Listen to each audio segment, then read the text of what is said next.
October 3 मा नेटफ्लिक्समा drop भएको new के drama jenny make a wish. Finally यो के ड्रामालाई मैले हेरेर कम्प्लिट गरिसकेँ।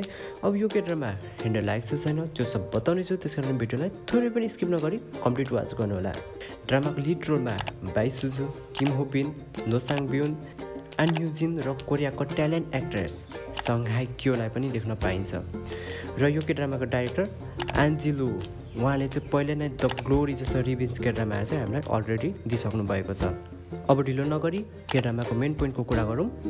किम हो बिन एक जिनी हुन्छ, हजारौँ वर्षदेखि कैदमा परेको जिनी हुन्छ। एक दिन ऊ स्वतन्त्र हुन्छ र भेट्छ खायोङ यानि कि बाई सुजुलाई। खायोङको क्यारेक्टर यस के ड्रामामा एक राम्रोसँगले के ड्रामामा प्रेजेन्ट गरेको छ। उसको जीवनमा त इच्छा त धेरै हुन्छ तर खुसी हुँदैन। दुवै बिच सुरु हुन्छ एउटा अनौठो सम्झौतामा, 3 इच्छा पुरा गर्ने बाचा। अब त्यो इच्छा के हुन्छ, जिनी हजारौँ वर्षदेखि किन कैदमा पसेको हुन्छ, यो सब जान्नुको लागि हेर्नुपर्ने हुन्छ यस के ड्रामालाई।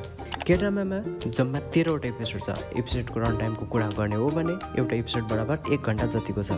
यो के ड्रामा हेर्नु बोरिङ फिल चाहिँ हुँदैन। यसले आधुनिक कोरिया र विदेशी दुवै जस्तो राम्रोसँगले मिलाएर प्रेजेन्ट गरेको छ।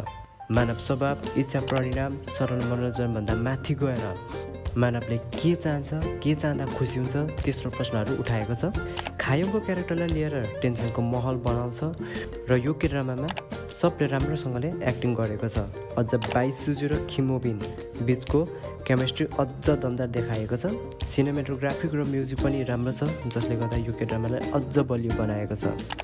कहानी कुनै ठाउँमा कमजोर लाग्नु सक्ला तर पनि त्यति साह्रो बोरिङ खाले चाहिँ हुँदैन। 13वटा एपिसोडको साटो 10 देखि 11वटा बनाएको थियो भने अझ राम्रो हुने थियो यो के ड्रामा।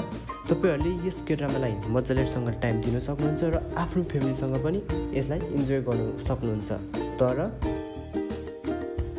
यदि तपाईँहरूलाई फ्यान्टासी रोमान्स भएको हल्का मसलादार चाहिन्छ भने यो के ड्रामा तपाईँहरूको लागि पर्फेक्ट हुनेछ।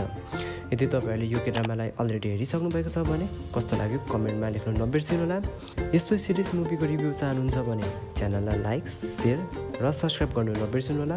अर्को भिडियोमा फेरि भेटौँला, तबसम्मको लागि